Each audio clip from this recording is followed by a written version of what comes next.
Es el año 2025. Una mujer de 54 años, con el rostro oculto tras unas gafas oscuras, se encuentra en medio de una tormenta pública. No puede mirar a los ojos a su propia sobrina. Ambas se enfrentan, en medio del escrutinio de millones de personas, peleando amargamente por las cenizas de una mujer que acaba de fallecer. Esa mujer fallecida se fue de este mundo con el corazón roto, guardando un profundo resentimiento hacia la mujer de las gafas. El mundo entero conoce a esta estrella internacional como la reina absoluta del pop latino, la protagonista de las telenovelas que paralizaron a nuestro país. Su nombre es Ariadna Thalía Sodi Miranda. Hoy, todos ven a la celebridad rodeada de lujos, casada con uno de los magnates más poderosos de la industria musical, viviendo en una mansión de ensueño en los Estados Unidos. Pero detrás de las portadas de revistas y las sonrisas ensayadas, hay un crimen emocional que nadie pagó. Hay una investigación familiar que fue enterrada bajo millones de dólares durante más de 2 décadas. Y para comprender cómo 3 hermanas terminaron destrozándose el alma y peleando por un puñado de cenizas, tenemos que viajar al pasado. Porque el infierno personal de Thalía no comenzó con los escándalos recientes, ni siquiera con el trágico secuestro de sus hermanas en el año 2002. Todo comenzó muchísimo antes. Comenzó el día exacto en que su padre decidió que una sola familia no era suficiente para él. Viajemos al 26 de agosto de 1971. La Ciudad de México era un lugar muy distinto. Respirábamos un ambiente tenso, las familias preferían cerrar bien las puertas de sus casas antes de que cayera la noche, todavía con el recuerdo fresco y doloroso de los conflictos sociales de finales de los 60. En ese México de claroscuros nace Thalía. Es la quinta hija, la más pequeña, la niña que no estaba en los planes. Su madre, doña Yolanda Miranda, era una mujer fuerte, originaria de Veracruz. Había llegado a la inmensa capital cargada de sueños. Quería ser una gran pintora, anhelaba exponer sus cuadros en las galerías más elegantes y vivir del arte. Pero la realidad fue mucho más dura.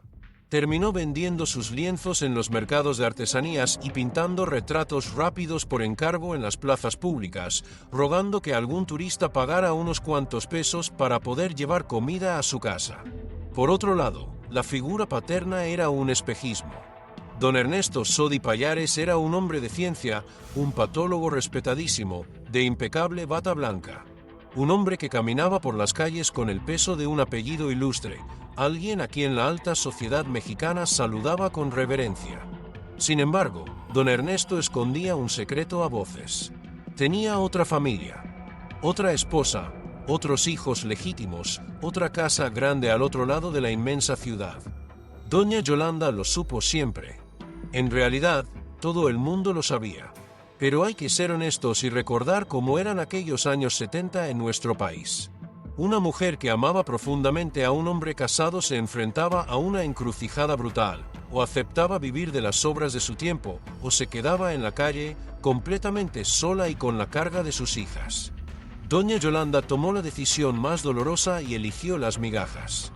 El padre era un fantasma. Aparecía un par de días, traía algunos regalos, hacía promesas que sonaban hermosas, dejaba un poco de dinero sobre la mesa de la cocina y luego desaparecía durante semanas enteras. Para cuando nació la pequeña Thalía, ya la esperaban 4 hermanas mayores en casa: Laura Zapata, Federica, Gabriela y Ernestina. Eran 5 niñas creciendo con un padre ausente y una madre que se manchaba las manos de pintura todos los días para que no les faltara un plato de sopa caliente.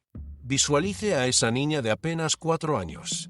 Thalía iba al parque los domingos y se quedaba mirando, en silencio, como otros padres cargaban a sus hijas sobre los hombros para alcanzar los globos. Veía a esos hombres que sí asistían a los festivales escolares, hombres que estaban presentes. Ella sabía, con esa intuición dolorosa que desarrollan los niños lastimados, que su papá no estaba ahí porque prefería estar en la otra casa con los hijos que sí llevaban su apellido sin vergüenza. Doña Yolanda jamás pronunció una mala palabra contra el frente a las niñas. Jamás se quejó en voz alta. Pero la pequeña Thalía no necesitaba palabras. Veía cómo su madre apretaba los labios y contenía las lágrimas cada vez que don Ernesto cancelaba una visita. Veía cómo contaba angustiada las monedas de cobre antes de salir al mercado. En esas tardes solitarias, observando el dolor silencioso de su madre, Thalía aprendió la lección más cruda de su vida: que los hombres se van, que las mujeres se quedan, y que las mujeres que se quedan tienen que cargar con el peso del mundo entero sobre sus hombros. Pero hay un detalle que lo cambia todo, porque la verdadera tragedia económica y emocional de estas 5 niñas estaba a punto de estallar de la forma más cruel imaginable. Thalía tenía apenas 6 años cuando la tragedia se presentó definitivamente, pero ni siquiera tocó a la puerta de su humilde departamento. Don Ernesto Sodi Pallares falleció a causa de severas complicaciones provocadas por la diabetes. Pero fíjese en este detalle que desgarra el alma: no dio su último respiro acompañado de doña Yolanda. Falleció allá, en la otra casa, rodeado de sus hijos legítimos, aquellos que sí podían llevar su nombre completo con orgullo ante la sociedad. Doña Yolanda se enteró de su viudez a través de una fría llamada telefónica. El golpe fue doble, porque a la profunda tristeza de perder al hombre de su vida, se le sumó la humillación más grande que una mujer puede sentir: no fueron invitadas al funeral. Piénselo un momento, póngase en los zapatos de esa madre. El padre de tus 5 hijas acaba de fallecer y no tienes el derecho de acercarte a llorar frente a su féretro. No puedes vestir a tus pequeñas de luto ni llevarlas a darle un último adiós al hombre que les dio la vida. Porque para el resto del mundo, para esa familia de abolengo, ustedes sencillamente no existían. Eran el secreto incómodo, el error que había que esconder bajo la alfombra de la decencia. En la casa de las niñas no hubo rezos, no hubo velorio ni abrazos de consuelo, solo hubo un silencio espeso, frío y asfixiante. Y junto con la muerte de don Ernesto, lo poco que tenían se esfumó de la noche a la mañana. La casa donde vivían era rentada, y sin el apoyo económico del padre, ya no había cómo sostenerla. Comenzó entonces un doloroso y humillante descenso. Tuvieron que mudarse a un departamento mucho más modesto, y tiempo después a otro todavía más pequeño, hasta que la situación las obligó a terminar en un espacio tan reducido que las 5 niñas tenían que dormir amontonadas en una sola habitación. Doña Yolanda trabajaba hasta el agotamiento. Pintaba y vendía sus cuadros sin descanso, pero el esfuerzo nunca era suficiente para llenar 6 estómagos. Hubo noches, demasiadas noches, en las que la cena de la familia consistía únicamente en un plato de frijoles hervidos. Frijoles solos, sin una tortilla para acompañarlos, porque los centavos contados no daban para más. La pequeña Thalía se iba a la escuela llevando el mismo y único uniforme, lavado y remendado día tras día. Llegaba por las tardes a una casa silenciosa, porque su madre seguía en las calles buscando el sustento, y desde muy chiquita aprendió a calentarse la comida sola, a peinarse sola, a hacerse adulta mucho antes de tiempo. Pero es justo ahí, en medio de esa precariedad absoluta, donde florece algo extraordinario. La niña, de apenas 7 años, barría los pisos y esperaba el regreso de su madre cantando. Y créame, no era el canto desafinado y tierno de cualquier criatura que juega, era una voz inmensa, potente, cristalina y madura. Una voz imponente que, sencillamente, parecía imposible que saliera de ese cuerpecito tan frágil. Una tarde, doña Yolanda llegó agotada de la calle y escuchó esa melodía resonando desde el pasillo. Se detuvo en el umbral de la puerta, sin hacer ruido, y los ojos se le llenaron de lágrimas. En ese instante de lucidez que solo tienen las madres, comprendió algo inmenso. Su hija menor, esa niña que no había sido planeada y que nació en medio del abandono, llevaba un don divino en la garganta. Y entendió que ese don era la única oportunidad, la única tabla de salvación para sacarlas a todas de la miseria. Se acercó a la pequeña, la miró a los ojos y le dijo unas palabras que se grabarían a fuego en la mente de Thalía para el resto de su existencia. «Mija, lo único que tienes es tu voz». 7 palabras. Thalía las absorbió con la desesperación de quien busca sobrevivir. Era la pura y dura verdad de su destino. No tenía a un padre que la respaldara, no tenía cuentas bancarias, no tenía un apellido respetado que le abriera las puertas doradas de la sociedad. Solo tenía su voz. Y si cantaba lo suficientemente fuerte, si trabajaba sin descanso, quizá, solo quizá, lograría sacarlas a todas de aquel infierno. A los 9 años, la niña prodigio entró al grupo musical infantil Din Din. A los 10, ya estaba trabajando frente a las cámaras de televisión.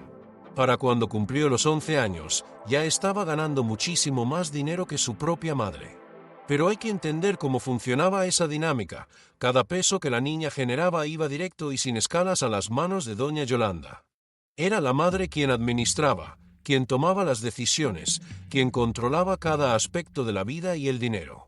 Y Thalía no preguntaba, no reclamaba su infancia perdida ni pedía juguetes. Había aprendido que las mujeres de su familia debían cargar pesado, que no había espacio para quejarse, porque sabía perfectamente que 5 personas dependían de que ella no dejara de brillar. Y aquí es donde la historia se vuelve mucho más compleja y peligrosa. Porque a los 17 años, Thalía tomaría una decisión que la arrancaría de los escenarios infantiles y la pondría frente a frente con un hombre que la marcaría de la forma más oscura posible. A los 17 años, una edad en la que cualquier jovencita solo debería estar preocupada por sus cuadernos de la escuela o sus primeros amores, Thalía tomó una decisión que dejó paralizada a su familia. Renunció a los programas infantiles. Dejó atrás el sueldo seguro, la comodidad de lo conocido y la estabilidad que tanto trabajo le había costado conseguir. Su madre, doña Yolanda, y sus hermanas mayores pegaron el grito en el cielo. Le rogaban que no cometiera una locura, que no arriesgara el plato de comida que por fin tenían asegurado en la mesa. Pero aquella adolescente veía cosas que los adultos a su alrededor no querían ver. Ella observaba cómo los niños estrella crecían, perdían esa gracia infantil que tanto vende en televisión y luego eran desechados por la industria como si fueran juguetes viejos. Thalía sabía que si no daba un salto al vacío en ese momento, terminaría olvidada. Así que saltó, y logró entrar a Timbiriche, la agrupación juvenil más gigantesca y arrolladora de todo México. Sin embargo, entrar a ese grupo no era llegar a un paraíso musical, era meterse de lleno a una trinchera de guerra. Visualice el ambiente en los pasillos de Televisa, adolescentes con las hormonas a flor de piel, compitiendo a muerte por agarrar el micrófono principal. Eran egos chocando constantemente en los camerinos, y detrás de ellos, familias enteras peleando con uñas y dientes para que sus hijos brillaran un segundo más bajo los reflectores. Thalía era la nueva, la última en llegar, la intrusa que tenía que sudar sangre para demostrar que merecía estar parada en ese escenario. Y si sientes que hoy estás armando el rompecabezas de una época que nos marcó a todos, te invito de todo corazón a suscribirte a nuestro canal Secretos. Únete a nosotros, apoya nuestro trabajo y acompáñanos a seguir destapando estas verdades que el tiempo y los poderosos intentaron borrar. Es justo en medio de esa carnicería de vanidades donde la historia toma un rumbo sombrío que la marcaría para siempre. Transcurría el año 1989. Thalía tenía apenas 19 años. Estaba en la penumbra del escenario, detrás de los telones de un concierto, cuando apareció él. Alfredo Díaz Ordaz no era un admirador cualquiera. Era un hombre de 40 años, es decir, le llevaba 21 años de diferencia. Era un productor de televisión inmensamente poderoso y, sobre todo, llevaba sobre sus hombros uno de los apellidos más pesados y temidos de toda la República. Era hijo de Gustavo Díaz Ordaz, el expresidente que había gobernado el país con mano de hierro. En los pasillos del espectáculo, todos conocían en voz baja la reputación de Alfredo. Se sabía que era un hombre acostumbrado a coleccionar actrices muy jovencitas. Las deslumbraba, las envolvía en su mundo de lujos, las convertía en sus musas personales y, cuando la novedad pasaba, las dejaba con el alma rota. Mujeres hermosas y famosas ya habían pasado por esa misma trampa. Pero Thalía, en su inmensa necesidad de protección, no fue capaz de ver al depredador. Ella solo vio a un hombre maduro, seguro de sí mismo, que se acercó a ella y la miró con una intensidad que nadie le había dedicado jamás. Se detuvo frente a ella y le dijo unas palabras que fueron como un dardo envenenado directo a sus carencias. Tienes algo que las demás no tienen. Piénselo un momento, con el corazón en la mano. Póngase en el lugar de esa muchachita. Toda su vida había sido la hija que sobraba, la niña que no tenía un padre que la defendiera, la que creció sin regalos en Navidad y sin un apellido que la respaldara. Y de pronto, un hombre con el poder de hacer temblar a cualquiera, se detiene a decirle que ella es única y especial. ¿Cómo no iba a caer rendida? Quizás, en el fondo de su corazón herido, Thalía no estaba buscando un noviazgo, estaba buscando desesperadamente a ese padre que se fue cuando ella tenía apenas 6 años. Estaba buscando a alguien que por fin la viera, que la cuidara y que le prometiera que ya no tendría que cargar con todo el peso de su familia a solas. Pero hay un detalle que lo cambia todo, porque lo que al principio parecía un milagro, la llegada del gran protector que iba a convertirla en la estrella más grande de México, se transformaría rápidamente en una jaula de oro, donde el aire le faltaría y donde tendría que pagar el precio más alto imaginable. El talento, por más grande que sea, casi nunca es suficiente por sí solo en este mundo. Siempre se necesita a alguien que abra la puerta correcta. Y Alfredo Díaz Ordaz tenía las llaves de todas las puertas. Pero ese acceso privilegiado venía con una factura altísima, y él se la cobró a Thalía arrebatándole el control absoluto de su propia vida. Durante 4 largos años, desde 1989 hasta 1993, esta jovencita vivió bajo la sombra asfixiante de un hombre que se convirtió simultáneamente en su productor, su representante, su novio y la figura paterna que tanto le hacía falta. Pero Alfredo no la amaba como a una pareja de iguales, la trataba como a una creación suya, como a una muñeca de barro a la que podía moldear a su antojo. Él era un hombre profundamente obsesivo y controlador. Era el quien decidía qué ropa debía ponerse Thalía cada mañana, qué alimentos podía llevarse a la boca, con quién le estaba permitido hablar y a qué eventos sociales debían asistir. La esculpió cuidadosamente para convertirla en su obra maestra personal. Y Thalía, en su inmensa inocencia y necesidad de afecto, lo permitió todo. Lo permitió porque en su corazón herido creía que esa posesión enfermiza era amor. Creía que por fin alguien la estaba cuidando. Bajo la dirección de Alfredo, Thalía fue sacada del grupo Timbiriche y lanzada como actriz protagonista en una telenovela llamada Luz y Sombra. Era un proyecto menor, con un presupuesto raquítico y en un horario poco favorable. Pero ella lo tomó como si fuera la última oportunidad de su vida. Visualice a esta muchacha de apenas 19 años, levantándose en la madrugada, llegando a los foros de grabación a las 5 de la mañana y saliendo exhausta a las 11 de la noche, 6 días a la semana, mes tras mes. No se quejaba, no pedía descansos, no decía que le dolían los pies. Porque en su cabeza seguían resonando las palabras de su madre, recordando que en casa había bocas que alimentar, lo único que tienes es tu voz. Y si tenía que dejar la vida en un foro de televisión para mantener a su familia, lo iba a hacer. Y entonces llegó el año 1992. Llegó el fenómeno que sacudió a nuestro país entero, María Mercedes. Aquello no fue un simple éxito de televisión, fue un verdadero acontecimiento nacional. Las familias mexicanas paralizaban sus actividades a las 9 de la noche para sentarse frente al televisor y ver a Thalía interpretando a una muchachita pobre, una vendedora de billetes de lotería en las calles que soñaba con salir adelante. La gente la adoraba con una devoción casi religiosa. Pero, ¿sabe por qué la amaban tanto? Porque el público es sabio y reconoce la verdad. Cuando Thalía lloraba en la pantalla, sus lágrimas eran dolorosamente reales. Ella no tenía que fingir el hambre o la angustia de vivir en la pobreza, porque ella misma había crecido en cuartos prestados, viendo a su madre rogar para vender un cuadro. México se vio reflejado en ella. Era la Cenicienta que todos queríamos que triunfara.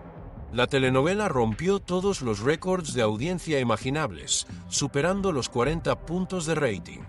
Thalía se coronó como la actriz más vista y querida de la televisión. Y frente a las cámaras y los micrófonos, Alfredo Díaz Ordaz se daba golpes de pecho reclamando todo el mérito. Yo la descubrí, yo la hice, yo la convertí en la estrella que es. Y aunque técnicamente tenía razón, lo que él jamás confesó fue el inmenso precio emocional que le hizo pagar a esa joven, las noches de insomnio, los ataques de ansiedad en el camerino y el agotamiento de quien carga con el peso de ser perfecta para no decepcionar a su creador. Llegó Marimar y después María la del barrio. La fama de Thalía cruzó océanos. Sus telenovelas se transmitían en Filipinas, en Europa, en países donde ni siquiera hablaban español. Su rostro estaba impreso en cuadernos, juguetes y revistas. A sus 23 años, era dueña de un imperio internacional. Pero hay un detalle que lo cambia todo, porque mientras el mundo entero aplaudía a la estrella brillante, en la penumbra de su vida privada se estaba gestando una tragedia silenciosa y aterradora. Alfredo Díaz Ordaz se estaba muriendo. Su cuerpo, contagiado de hepatitis C, comenzó a fallar de una manera brutal. Su hígado dejó de funcionar. Imagínese el contraste tan doloroso para esta muchacha. Durante el día, tenía que plantarse frente a las cámaras con la mejor de sus sonrisas, firmando autógrafos y fingiendo que su vida era un cuento de hadas perfecto. Pero en cuanto el director gritaba corte, ella corría a los pasillos fríos de los hospitales. Pasaba las madrugadas sentada en sillas de plástico duro, sosteniendo la mano de aquel hombre controlador mientras él sufría de terribles hemorragias internas, mientras su vida se escapaba gota a gota frente a sus ojos. En diciembre de 1993, el cuerpo de Alfredo finalmente se rindió y falleció. Thalía tenía 22 años. Había perdido al hombre que la construyó, al que la asfixió con su control y al padre sustituto que siempre anheló. Una vez más, se quedaba dolorosamente sola ante el mundo. Sin embargo, en medio de ese luto desgarrador, ocurrió algo inesperado en su interior. Al desaparecer la sombra de Alfredo, algo dentro de ella se rompió para siempre, sí, pero también algo inmenso se liberó. Por primera vez en toda su vida, no había ningún hombre mayor dictándole qué decir, qué cantar o cómo vestirse. Por primera vez, Thalía Sodi era la única dueña de Thalía Sodi. Con esa nueva libertad, el destino le tenía preparada otra sorpresa monumental. Conoció a Tommy Mottola, el magnate absoluto, el hombre más poderoso de la industria musical global en ese momento. El presidente de Sony Music, un neoyorquino con la capacidad y el dinero para fabricar estrellas de talla mundial. Tommy vio en ella el mismo diamante en bruto que vio Alfredo, pero con una diferencia abismal que marcaría el rumbo de su carrera. Alfredo la controlaba y la moldeaba para satisfacer su ego personal, para sentir la suya. Tommy, en cambio, la veía como un proyecto de negocios, quería pulirla para venderla al exigente mercado estadounidense. Quería hacerla global. La historia parecía haber llegado al final feliz perfecto en el año 2000. En la majestuosa Catedral de San Patricio, en el corazón de Nueva York, con un vestido de novia que pesaba decenas de kilos y una cauda que parecía infinita, la Cenicienta mexicana contrajo matrimonio con el rey Midas de la música. Fue la boda de la década. A sus 29 años, Thalía tocaba el cielo con las manos. Ya no era la niña con el uniforme gastado de la colonia Santa María la Ribera, ni la hija no reconocida de un padre ausente. Era la esposa del hombre más poderoso de la industria, la latina más famosa del mundo, viviendo rodeada de millones de dólares. Había triunfado. Había ganado la batalla contra su propio destino.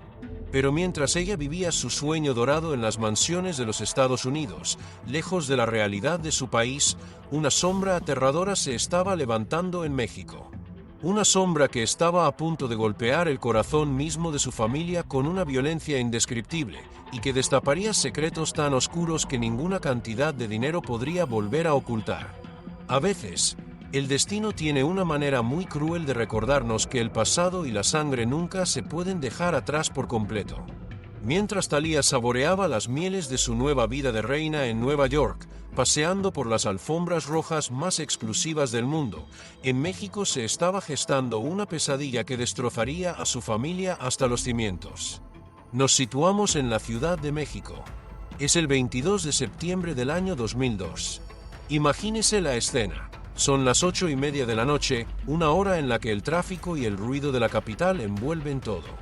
Afuera del Teatro San Rafael, salen dos mujeres agotadas pero tranquilas después de una larga jornada de ensayos. Son Laura Zapata, de 46 años, una actriz de telenovelas sumamente respetada y famosa en todo el país, y su hermana Ernestina Sodi, de 42 años, una periodista y escritora de perfil más bajo. Caminan juntas hacia el estacionamiento, conversando, sin imaginar que esos serían sus últimos minutos de paz. No logran ver a tiempo la camioneta negra que las viene siguiendo de cerca. No tienen ni un solo segundo para gritar o pedir auxilio. De un momento a otro, hombres armados bajan del vehículo, las empujan con violencia, les cubren las cabezas con capuchas oscuras, las tiran al piso helado de la camioneta y desaparecen tragadas por la inmensa noche de la ciudad. Y aquí es donde arranca la primera de las revelaciones más crudas de esta historia. Lo que vivió Ernestina Sodi durante los siguientes 34 días es algo que ninguna persona debería soportar jamás. Fueron 34 noches interminables amarrada en un sótano sucio y húmedo, con los ojos vendados, escuchando los gritos amenazantes de sus captores, percibiendo el olor al miedo y perdiendo por completo la noción del tiempo. Pero, créame, el maltrato físico y el encierro no fueron la herida más profunda que le dejó aquel infierno. Lo que verdaderamente le rompió el alma ocurrió durante las negociaciones de su rescate. Los secuestradores se comunicaron con la familia y pusieron una cifra sobre la mesa que heló la sangre de todos: $5 millones. Para el 99% de las familias mexicanas, conseguir ese dinero sería una fantasía inalcanzable. Pero para la familia Sodi, el panorama era distinto. Thalía estaba casada con Tommy Mottola. Para el hombre más poderoso de la industria musical, firmar un cheque por $5 millones era un simple trámite administrativo que no afectaría en lo absoluto su inmensa fortuna. El FBI y expertos en secuestros se involucraron de inmediato debido a los lazos de la familia con un magnate estadounidense. Y es en ese estira y afloja telefónico donde todo el amor familiar se pudrió desde adentro. A los 18 días de aquel cautiverio de terror, los secuestradores liberaron a Laura Zapata. A ella sí le abrieron la puerta, pero a Ernestina no. Ella tuvo que quedarse en ese agujero oscuro. 16 días más. 16 noches adicionales de terror absoluto, esperando a que alguien, del otro lado de la línea, decidiera que su vida también valía la pena. ¿Por qué liberaron a una y a la otra no? Esa fue la pregunta que torturó la mente de Ernestina durante años, quitándole el sueño y llenándola de ataques de pánico. Hasta que en el año 2006, armándose de valor, decidió contestarla a ella misma ante todo el país. Publicó un libro titulado Líbranos del mal. Y en esas páginas, Ernestina escribió una revelación tan desgarradora que terminó por dinamitar los pocos puentes que quedaban en su familia. Ella plasmó, letra por letra, lo que supuestamente Laura Zapata les dijo a los secuestradores cuando se negociaba la liberación. 5 palabras que son como puñales: no la liberen, es mi hermana. Deténgase un segundo a pensar en la magnitud de esa frase. Póngase en el lugar de Ernestina. Que tu hermana mayor, con quien compartiste la pobreza de la infancia, la que por naturaleza debería dar la vida por ti, les sugiera a unos criminales desalmados que te retengan porque tú también eres familia de una mujer millonaria y pueden sacarles más dinero. Por esas 5 palabras, Ernestina pasó más de 2 semanas extras en el infierno, expuesta a perder la vida o a sufrir abusos impensables, todo porque, en ese instante, su propia sangre decidió usarla como moneda de cambio. Por supuesto, cuando el libro salió a la luz, Laura Zapata negó todo categóricamente. Se defendió en televisión diciendo que Ernestina estaba mal de sus facultades mentales a causa del trauma, que inventaba cosas. Pero Ernestina, firme, sostuvo su dolorosa verdad hasta el último día de su vida. Pero hay otra verdad igual de indignante que Ernestina reveló en ese libro. Cuando por fin fue liberada, se enteró de la cantidad exacta que su adinerada familia había pagado para salvarla. No fueron los 5 millones que pedían los criminales. Terminaron pagando un aproximado de $140,000. Fue menos del 3% de lo que exigían inicialmente. Imagínese el golpe a su autoestima. Usted está atada de manos, con los ojos vendados, temiendo por su vida cada segundo. Y mientras tanto, en las oficinas refrigeradas de Nueva York, su familia está regateando su rescate como si usted fuera un artículo usado en una venta de garaje. Decidieron que su vida valía menos de lo que cuesta un departamento pequeño, muchísimo menos de lo que su hermana Thalía se gastaba en un vestido de diseñador para caminar por una alfombra roja. Su madre le había enseñado a Thalía que su voz era su único valor, pero en aquel sótano, Ernestina aprendió que ella ni siquiera tenía voz, que otros decidían cuánto valía su existencia, y que ese valor era ridículamente bajo a los ojos de quienes decían amarla. Ernestina salió de ese sótano convertida en otra persona. Sus nervios estaban destrozados. Las pesadillas no la dejaban respirar. Lo natural, lo que cualquier ser humano esperaría, era que su hermana menor, la millonaria y famosa Thalía, volara a México para abrazarla, para pagarle los mejores psicólogos del mundo, para ayudarla a sanar. Pero lo que recibió fue un silencio absoluto. Thalía no dio entrevistas, no canceló sus giras, no fue a visitarla. Siguió sonriendo en las revistas como si nada hubiera pasado. Y hay un detalle que lo cambia todo, porque lo que ocurrió meses después demostraría que el silencio de Thalía no era lo más grave de todo este asunto. Lo verdaderamente imperdonable fue lo que su poderoso esposo estuvo dispuesto a hacer legalmente para obligar a toda la familia a callarse la boca para siempre.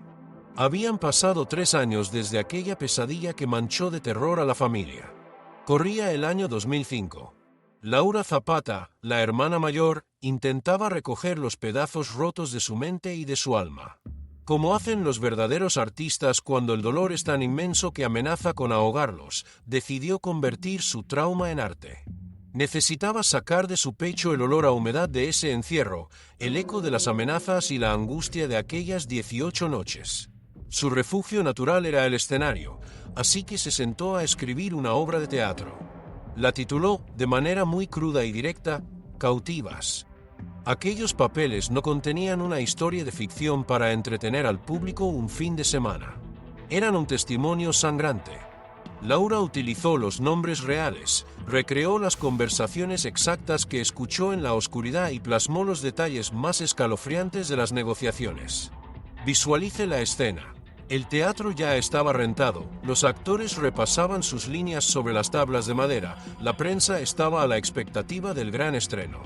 Laura estaba a punto de pararse frente a México para sanar, para decir su verdad en voz alta.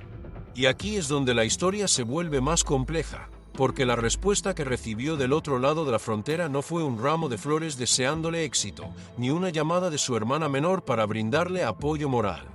Lo que llegó a sus manos fue un sobre. Un frío y pesado documento legal redactado en despachos alfombrados, enviado directamente por el ejército de abogados de Tommy Mottola. Las letras de ese documento eran claras y llevaban una amenaza brutal, disfrazada de lenguaje jurídico. Si Laura Zapata se atrevía a mencionar el nombre de Thalía en esa obra de teatro, si revelaba cualquier detalle íntimo de la negociación que involucrara a la familia Sodi Mottola, o si pronunciaba una sola palabra que pudiera empañar la inmaculada imagen pública de la cantante, se enfrentaría a una demanda por difamación de proporciones catastróficas. Y no estamos hablando de una demanda cualquiera, estamos hablando de la furia legal de uno de los hombres más ricos y poderosos de toda la industria del entretenimiento mundial. Deténgase a reflexionar sobre esta escena por un momento. Usted es secuestrada. La arrancan de la calle, la atan de pies y manos, la humillan y teme por su vida en un cuarto oscuro. Logra sobrevivir de milagro. Y cuando por fin intenta usar su voz para contar su historia y sanar su espíritu herido, el esposo de su propia hermana le manda a sus abogados para taparle la boca. Tommy Mottola no estaba jugando. Estaba utilizando todo el peso de su chequera y de sus influencias para silenciar a una víctima de secuestro. Y lo hacía por una razón que congela la sangre, porque la verdad de esa tragedia era fea, era incómoda, ensuciaba el cuento de hadas de la pareja perfecta en Nueva York y sobre todo porque el trauma y las lágrimas reales de la familia no venden discos. Frente a la amenaza de ser aplastada económicamente, Laura tuvo que agachar la cabeza. Tomó su libreto y, con un dolor indescriptible, comenzó a tachar su propia vida.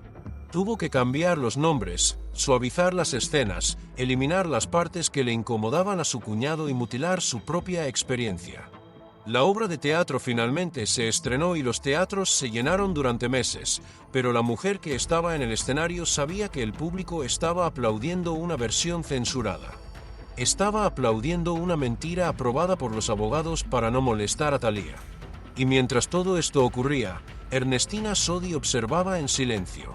Ernestina vio con sus propios ojos cómo el poder del dinero acorralaba a Laura. Pero lo que verdaderamente le rompió el corazón fue ver la inacción de Thalía. Vio como la niña con la que había compartido el hambre, la muchachita a la que habían visto crecer en cuartos apretados, permitía que su marido silenciara a su propia sangre. A Thalía no le importó la necesidad de sanación de su hermana mayor, le importó más evitar un dolor de cabeza de relaciones públicas. Fue entonces cuando Ernestina tomó una decisión irrevocable. Si a Laura no le habían permitido contar la verdad sobre un escenario iluminado, ella la iba a dejar impresa en papel para la eternidad. Así nació su libro Líbranos del mal. En ese texto, Ernestina no se guardó nada. Y más allá de los horrores del sótano, denunció el abandono más cruel que experimentó tras su liberación. Reveló que, después de haber salido de ese infierno, Thalía jamás puso un pie en su casa para visitarla. Jamás levantó el teléfono para preguntarle cómo estaban sus nervios.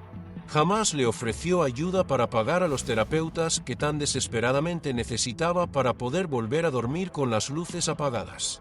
La mujer que ganaba millones de dólares por contrato, que sonreía envuelta en joyas frente a las cámaras de todo el mundo, no movió un solo dedo por la hermana que acababa de escapar de la muerte. Y entonces, Ernestina escribió en su libro una frase de apenas 8 palabras, pero que resuenan como una sentencia definitiva, resumiendo más de 20 años de dolor acumulado. Mi hermana eligió su carrera sobre su familia. Recuerde las palabras que doña Yolanda le dijo a aquella niña de 7 años: lo único que tienes es tu voz. Thalía había obedecido ese mandato al pie de la letra. Usó su voz monumental para cantar, para grabar discos que rompieron récords de ventas, para llenar estadios vibrantes y amasar una fortuna incalculable.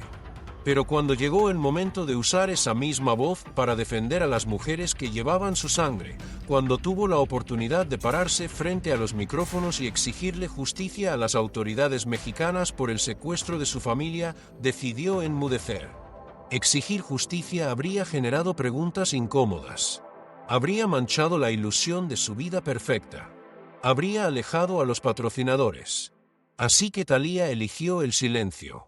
Un silencio pesado, calculado e hiriente, que terminó por destruir cualquier lazo de hermandad que pudiera quedar entre ellas. Pero hay un detalle que lo cambia todo, porque Ernestina descubrió algo muchísimo peor tiempo después. Un secreto tan escalofriante sobre aquellas noches de negociación que involucraba directamente a las autoridades internacionales y a una conversación privada que nunca debió salir a la luz. Hay secretos que, por más que se intenten sepultar bajo montañas de dinero y contratos de confidencialidad, siempre encuentran una pequeña grieta por donde salir a respirar.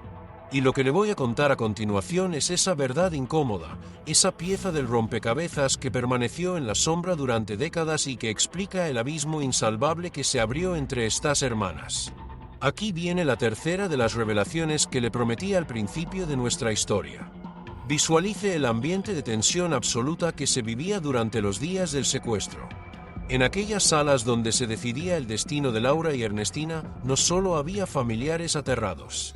Había testigos presenciales, agentes del FBI, especialistas en secuestros, negociadores profesionales fríos y calculadores, personas cuyo trabajo diario consiste en observar cada detalle, documentar las reacciones y reportar la verdad de los hechos sin filtros emocionales. Y fue uno de esos testigos quien presenció algo que jamás se hizo público en los noticieros de televisión. Algo que Ernestina llegó a mencionar de forma muy velada en su libro, como si el simple hecho de recordarlo le quemara las manos. Se trata de las verdaderas prioridades que se establecieron sobre la mesa de negociación. Piénselo con frialdad, cuando usted tiene a 2 víctimas en cautiverio y debe tomar decisiones estratégicas de vida o muerte sobre a quién rescatar primero, la lógica humana, la compasión más elemental, dicta que se debe priorizar a la persona más vulnerable, a la que esté sufriendo más, a la más enferma. Pero en esa sala refrigerada, llena de hombres de traje, la compasión no tuvo lugar. Según los testimonios de personas que estuvieron muy cerca de esas llamadas, hubo una conversación crucial en la que el mismísimo Tommy Mottola, desde su trono de poder, habría dejado sumamente clara una directriz. Laura Zapata debía ser la prioridad absoluta. Y no lo decidieron así porque Laura estuviera en mayor peligro de muerte, ni porque su salud fuera más frágil. Lo decidieron por una razón que congela el alma, porque Laura era mucho más visible para la prensa. Esa fue la cruda realidad. Laura era una actriz de fama nacional, salía todos los días en la pantalla chica, tenía miles de admiradores. Si a Laura le pasaba una tragedia dentro de ese sótano, el escándalo internacional sería inmanejable y mancharía irremediablemente el entorno de la familia. Por el contrario, Ernestina era escritora, periodista, una mujer de perfil mucho más bajo. Si lo peor llegaba a sucederle a Ernestina, el ruido en los periódicos sería menor, la crisis de imagen sería más fácil de controlar. Se aplicó una lógica puramente empresarial, calculadora y fría. Como si, en medio de un incendio en una bodega, los dueños estuvieran decidiendo qué productos salvar primero.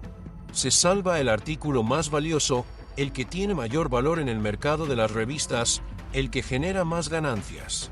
Y en esa balanza macabra del mundo del espectáculo, decidieron que la vida de Ernestina simplemente valía menos. Por supuesto, esto es algo que el FBI jamás confirmará con un sello oficial, y es un tema del que el señor Motola nunca ha pronunciado una sola sílaba. Pero en los círculos íntimos, la verdad siempre se filtra. Ernestina se enteró. Alguien que estuvo allí, que escuchó aquellas palabras, se lo confesó tiempo después. Intente ponerse en la piel de esa mujer por un instante. Usted puede llegar a asimilar que unos criminales sin escrúpulos la traten como una simple mercancía. Al fin y al cabo, son monstruos. Pero descubrir que su propia sangre, la familia por la que usted daría la vida, también la evaluó como un producto, le puso una etiqueta de precio y decidió que su hermana mayor valía más que usted por motivos de relaciones públicas, eso es algo que destruye el espíritu de una manera que no tiene reparación. ¿Cómo se puede seguir viviendo después de saber eso? ¿Con qué cara te sientas en la mesa de Navidad a mirar a los ojos a tu familia, sabiendo que pactaron dejarte en la oscuridad porque rescatarte a ti no era tan rentable para su imagen? Ernestina nunca pudo superarlo. Esa herida invisible la consumió por dentro. Desarrolló una depresión severísima, ataques de pánico que le robaban el aire y una ansiedad que no la dejaba dormir si no había una luz encendida, con el terror de volver a despertar amarrada. Su mente nunca pudo perdonar aquella traición disfrazada de rescate. Pero si creía que el abandono había tocado fondo, escuche lo que pasó casi un año después de haber sido liberada. Tras 12 meses de luchar contra sus propios demonios, 12 meses de esperar pacientemente a que su famosa hermana Thalía tomara un avión para ir a abrazarla, Ernestina no aguantó más. Tomó el teléfono y la llamó. La conversación completa no duró ni siquiera 5 minutos. Thalía comenzó a darle excusas de inmediato. Que la gira estaba muy pesada, que Nueva York quedaba muy lejos de la Ciudad de México, que las agendas de Tommy estaban a reventar. Puras evasivas. Entonces, Ernestina, con el corazón en la mano y la voz quebrada, le hizo la pregunta que le quemaba por dentro. ¿Por qué nunca me buscaste? Y la respuesta que salió de los labios de Thalía se quedó clavada en el alma de Ernestina para siempre, porque no sabía qué decirte. Piénselo bien. 6 palabras. Porque no sabía qué decirte. Thalía no le dijo porque estaba traumada yo también, ni porque los abogados me lo prohibieron. Le dijo que no tenía las palabras correctas. Tratando el secuestro de la mujer con la que creció como si fuera un evento social incómodo para el que no tenía un discurso preparado. Ernestina colgó el auricular, en silencio, y nunca más en toda su vida volvió a marcar ese número. Porque cuando alguien está sufriendo, no necesitas el guión perfecto ni las palabras más educadas del mundo, lo único que necesitas es saber que le importas lo suficiente a esa persona como para que, al menos, intente estar ahí y te sostenga la mano. Thalía nunca lo intentó. Si esta historia le está removiendo el corazón, si siente que el valor de la familia y de la verdad es algo que no se debe vender ni silenciar jamás, le pido que se una a nuestra comunidad. Suscríbase ahora mismo al canal Secretos. Su apoyo es vital para que sigamos desenterrando estas historias reales, para darle voz a quienes el poder intentó callar y para que juntos recordemos que detrás del brillo de la fama siempre hay una lección humana que aprender. Porque la vida, con su justicia implacable, tiene una manera muy retorcida de cerrar los círculos que dejamos abiertos. Y el círculo de esta familia destrozada estaba a punto de cerrarse de la forma más dolorosa, cruda y devastadora posible, llevándonos a la cuarta y última gran revelación de nuestra historia. Una herida que no se abrió hace 20 años, sino que acaba de sangrar frente a los ojos del mundo entero. Llegamos así a la cuarta y última de nuestras revelaciones. La herida final que cierra este círculo de dolor. Y ponga mucha atención, porque esto no es una historia vieja sacada de los archivos de los años 90. Esto ocurrió hace apenas unos meses, a finales del año 2024, abriendo una cicatriz que la familia entera tendrá que arrastrar durante el resto de sus vidas. Nos situamos a finales de octubre de 2024. Ernestina Sodi tenía 64 años. Seguía viviendo en México, tratando de encontrar la paz a través de la escritura, pero luchando a diario contra la sombra de la depresión y el miedo crónico que le dejó aquel secuestro. Había pasado 22 larguísimos años intentando sanar por su cuenta, intentando reconstruir los pedazos de un alma que su propia sangre dejó tirada en el suelo. 22 años de cargar con la indiferencia. Y entonces, el cuerpo humano, que guarda la memoria de todos los dolores que el alma calla, dijo basta. El 28 de octubre de 2024, el corazón de Ernestina Sodi se rindió. Sufrió 2 infartos fulminantes de manera consecutiva. Fue trasladada de urgencia al hospital, y aunque los médicos lograron estabilizarla momentáneamente, la situación se tornó crítica. Presentó una complicación severa en la aorta. El daño interno fue masivo. A pesar de las cirugías de emergencia, de la sangre donada y de todos los avances de la medicina moderna, Ernestina no logró despertar. Cayó en un coma profundo.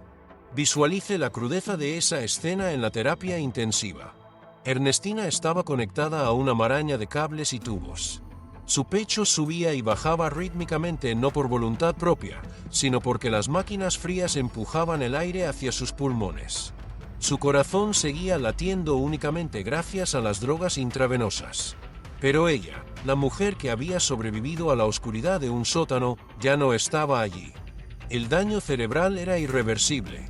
Frente a esa cama de hospital se encontraba Camila Sodi, la única hija de Ernestina. Una mujer joven, actriz reconocida, que de pronto se veía aplastada bajo la responsabilidad más monstruosa que un hijo puede enfrentar: decidir el destino final de la vida de su propia madre. Los médicos fueron muy francos con ella. Podían mantener a Ernestina en ese estado vegetativo durante meses, tal vez años, alimentando una ilusión falsa, pero las posibilidades de que alguna vez volviera a abrir los ojos eran prácticamente nulas. Pero Camila no estaba sola en esos pasillos asépticos. Porque de pronto, como un fantasma del pasado que regresa cuando ya es demasiado tarde, apareció Thalía. Así es.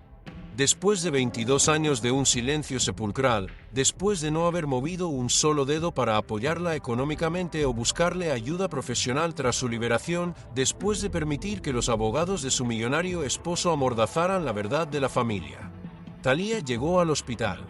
Y de acuerdo con fuentes muy cercanas a la familia que presenciaron esos momentos de angustia, lo que se desató alrededor de la cama de Ernestina no fue un espacio de luto y reconciliación familiar, fue una auténtica y silenciosa guerra de voluntades. Camila Sodi conocía perfectamente los deseos de su madre. Ernestina había dejado instrucciones muy claras en vida: si alguna vez llegaba a ese punto sin retorno, no quería ser mantenida viva artificialmente. Quería partir con dignidad. Así que Camila tomó la decisión dolorosa, pero amorosa, de pedir que la desconectaran. Pero Thalía se opuso rotundamente. Quería alargar la agonía. Insistía en esperar un milagro. Exigía buscar nuevos tratamientos. Quería aferrarse desesperadamente a una esperanza médica que ya no existía. Y aquí surge la pregunta más incómoda de toda esta historia, la que flota en el aire pero casi nadie se atreve a pronunciar. ¿Thalía realmente creía que su hermana iba a despertar o necesitaba ganar tiempo desesperadamente porque la culpa le estaba quemando las entrañas? Piénselo un momento. Es muy fácil ser una hermana ausente, mandar saludos cordiales en entrevistas de televisión y hacer como si nada hubiera pasado, mientras sabes que del otro lado del mundo tu familiar sigue vivo y caminando. Siempre existe la ilusión, la mentira reconfortante de que mañana habrá tiempo de llamarla, de que el próximo mes viajarás a verla, de que un día pedirás perdón.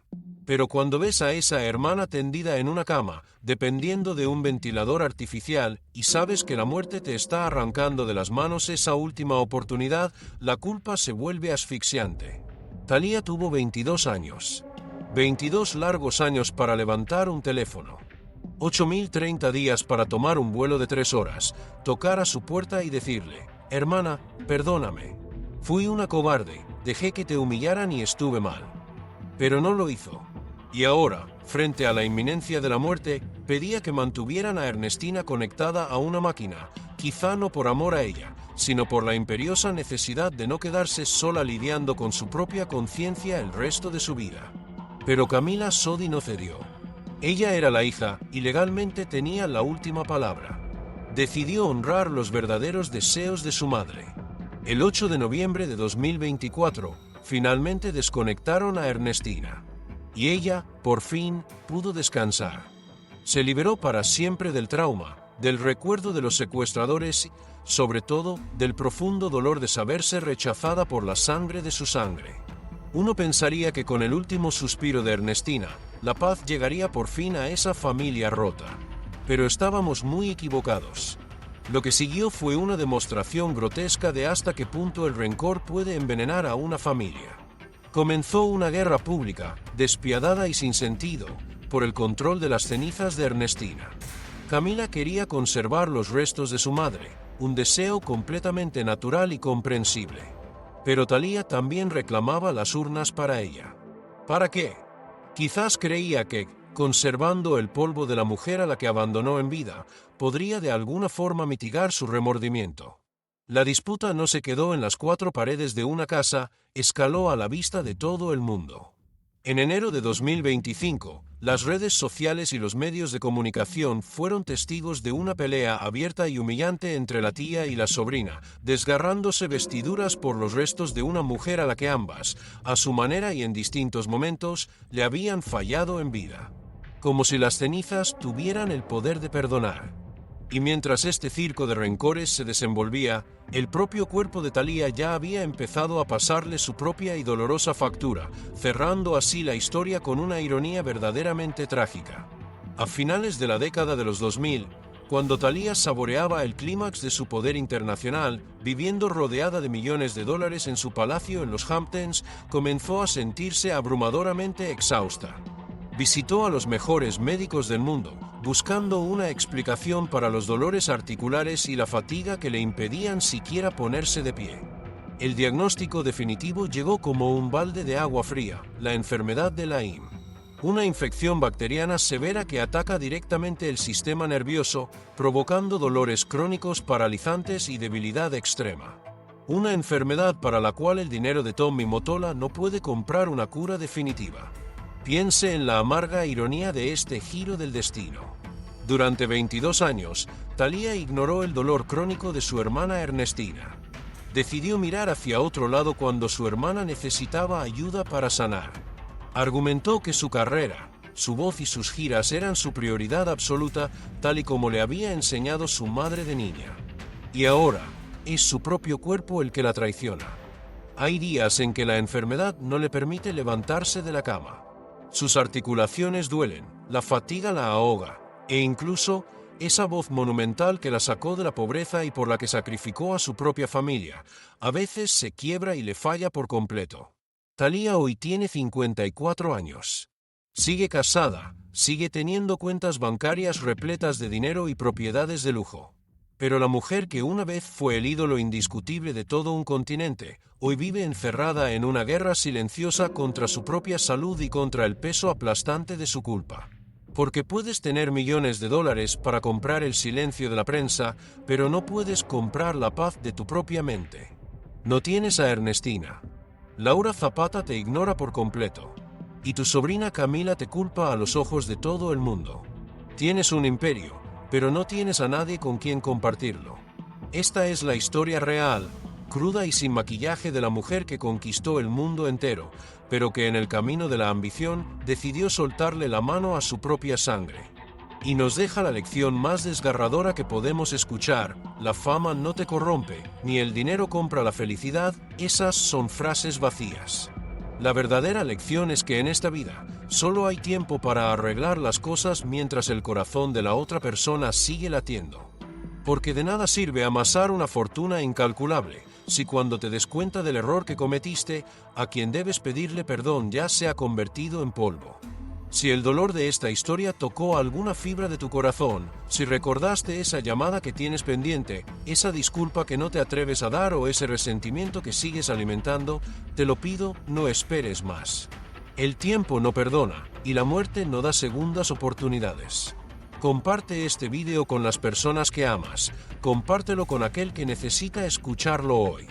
Y si quieres seguir descubriendo junto a nosotros las verdades ocultas detrás de los grandes nombres, suscríbete a Secretos. Te prometo que esto apenas comienza.